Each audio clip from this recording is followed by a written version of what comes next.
ये क्या सुन रहा हूं मैं? भारत में पबजी बैन हो गया। हाँ नहीं, मेरा मतलब पबजी। अरे थोड़ा और जूम करके देखो, पबजी बैन हो गया। उठा के फेंक दिया, बाहर कर दिया। यानी कि अब कुछ लोगों का ऐसा रिएक्शन आने वाला है। अगर हम करें तो करें क्या, बोले तो बोले क्या।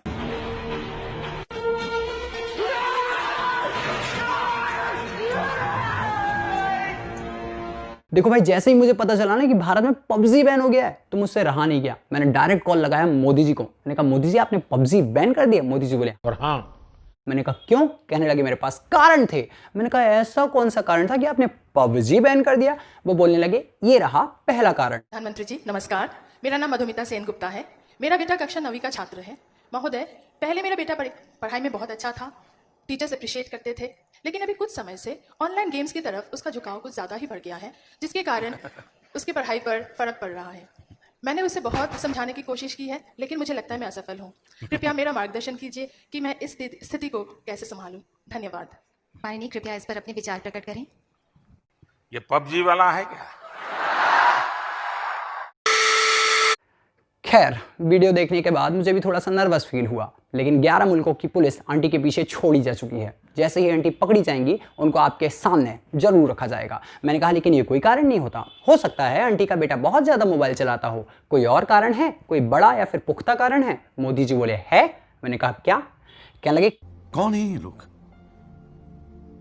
कहां से आते हैं, जिन्होंने मेरे मन की बात को सड़क तू का ट्रेलर समझ लिया और दे डाले डिसलाइक पे डिसलाइक। तो लो, मैंने भी तुम लोगों के पबजी को कचरा समझ लिया। और तुम लोग तो जानते ही हो ना कि मैं स्वच्छ भारत अभियान को लेकर कितना ज्यादा सीरियस हूं। हाँ और डिसलाइक करो वीडियो। हाँ भाई।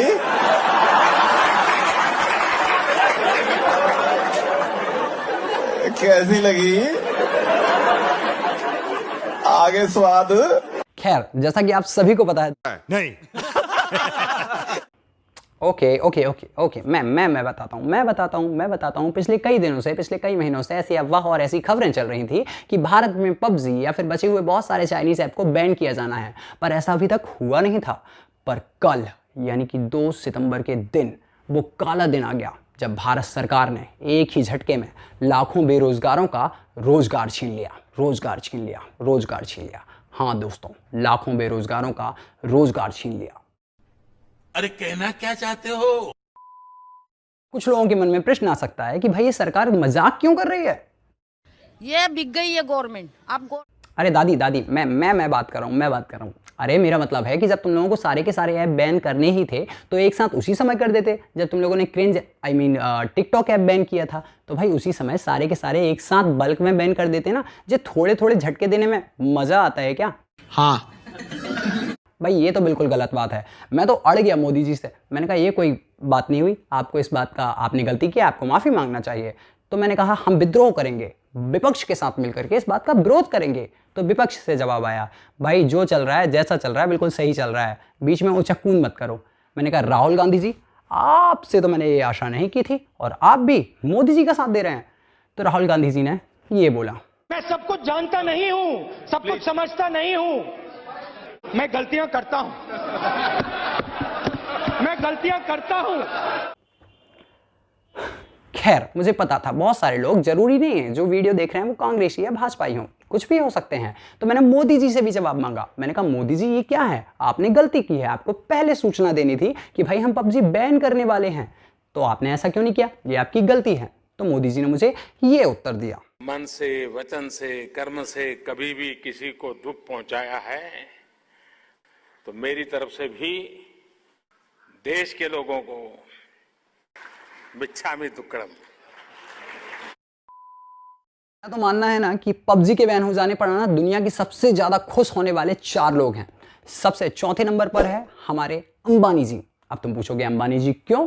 तो भाई पबजी बैन हुआ है, पब जियो बैन नहीं हुआ है, तो अंबानी जी को तो मौका चाहिए चौका मारने के लिए। अब तीसरे नंबर पर आते हैं वो लोग जो बार बार मन ही मन सोचते रहते थे कि मेरी औलाद गेम खेल रही है और उसको पब जी बोल रही है। साला आज तक हमें पिता जी या माता जी नहीं बोला और गेम को पब जी बोल रही है। समझ रहे हो आप? और दूसरे नंबर पर आती हैं वो आंटी जिन्होंने मोदी जी से प्रश्न किया था कि मेरे बेटे का आजकल पढ़ाई में मन क्यों नहीं लग रहा।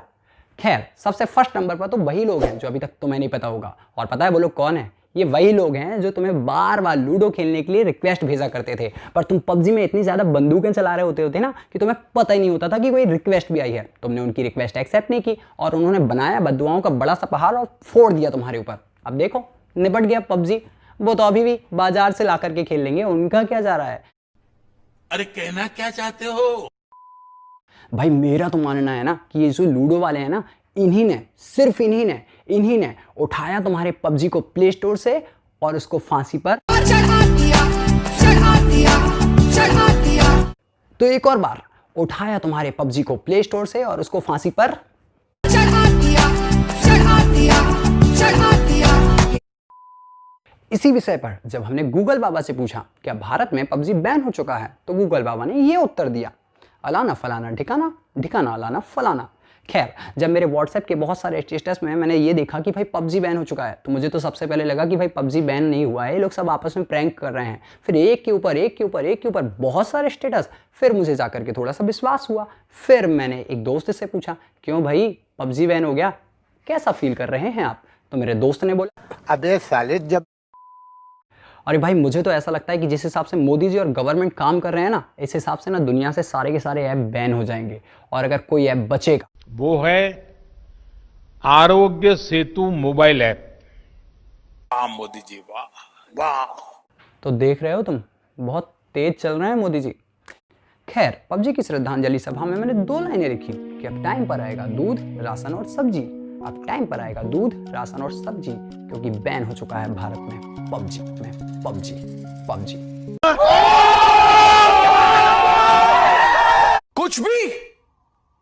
कुछ भी। अरे मेरे कहने का मतलब है कि जो अंगूठे स्क्रीन पर 8-8, 10-10 घंटे तक घूमा करते थे और मम्मी की 10 आवाजों पर भी बातें नहीं सुना करते थे जब तक मम्मी की फ्लाइंग चप्पल मुंह पर न लग जाए। खैर, अब वो आवाज एक बार में सुन ली जाएगी तो आसानी से सारे के सारे काम जल्दी होंगे। डिटेक्टिव बनोगे, वाह। हूं ना? शुरू से अक्षय कुमार जी घमंड कभी नहीं किया ना, बिल्कुल नहीं। तो दोस्तों, जैसा कि आप सभी जानते हैं, नहीं ओके, मैं बता देता हूं कि गवर्नमेंट ने लगभग 200 से ज़्यादा चाइनीज़ ऐप बंद कर दिए हैं, पूरे तरीके से भारत से निकाल फेंका है। कई बार तो चाइनीज़ ऐप खुद भी सोचते होंगे, अरे ओ चाइना वालों, या तो तुम लोग हमें बनाया मत करो या फिर भारत मत भेजा करो। कभी भी भारत सरकार के मन में आता है और लात मार के हमें वापस भेज देती है। तो एक काम करो, या तो हमें बनाओ मत या फिर हमें पूरा सम्मान। अच्छा है ना?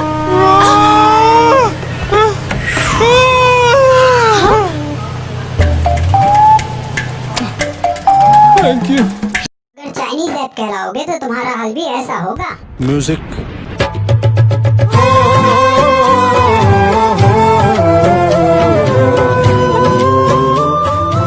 तो भाई पबजी के जितने भी लवर हैं वो पबजी के बैन हो जाने पर ऐसा रिएक्शन तो बिल्कुल मत देना जैसा कि इन लोगों ने दिया था टिकटॉक के, यानी कि क्रिंज ऐप के बैन हो जाने पर। पहले तो ये सुनो, बहुत बड़ी गलती हुई मोदी जी को प्राइम मिनिस्टर बना के। जैसे बूंद बूंद से तालाब भरता है ना, वैसे ही छोटे कलाकार से ही बड़ा कलाकार बनता है मोदी जी। आपने टिकटॉक बंद करवा के बहुत बड़ी गलती की। छी Modi ji, shame on you, छी। यही नहीं, अभी और सुनिए। अगर आप टिकटॉक को बस इसलिए बैन करना चाहते हो क्योंकि ये चाइनीज ऐप है, तो इंडिया के हर एक घर में आधे से ज्यादा सामान चाइनीज मेड ही होता है, तो आप हर एक चीज को फिर बैन करो। म्यूजिक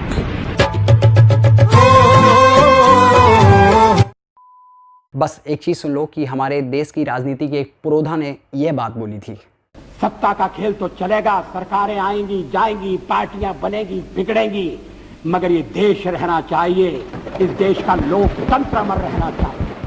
तो भाई अपना तो हाल ऐसा है कि देश में फैल रहा एक और कब्जी चला गया, देश में पैर पसार रहा एक और कब्जी चला गया। बहुत खुश हूं जब से पता चला कि पबजी चला गया।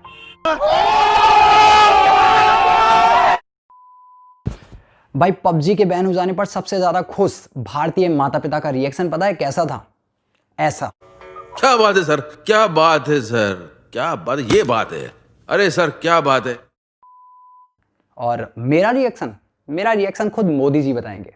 वाह मोदी जी, वाह, अच्छा, पबजी पूरे तरीके से फाइनली बैन हो चुका है और बहुत सारे चाइनीज ऐप जो कि बैन हो चुके हैं। तो बस आपको हाइपर नहीं होना है। याद रखो, देश से बढ़कर दुनिया में कोई चीज नहीं हो सकती। वो गाना याद करो, देश से है प्यार तो हर पल ये कहना चाहिए,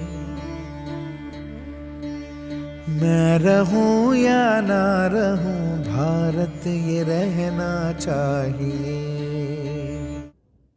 आ गया ना याद? खैर, 4 लाइनें मैंने जो देश के लिए और अपन सब के लिए लिखी थी कि गीता और कुरान की सीख से अनजान लगता है, कोई अनपढ़ जाहिल या फिर कोरा नादान लगता है, और अगर तू देश से पहले अपना मजहब रखता है तो ऐ शख्स तू मुझे हर हाल में शैतान लगता है, तो ऐ शख्स तू मुझे हर हाल में शैतान लगता है।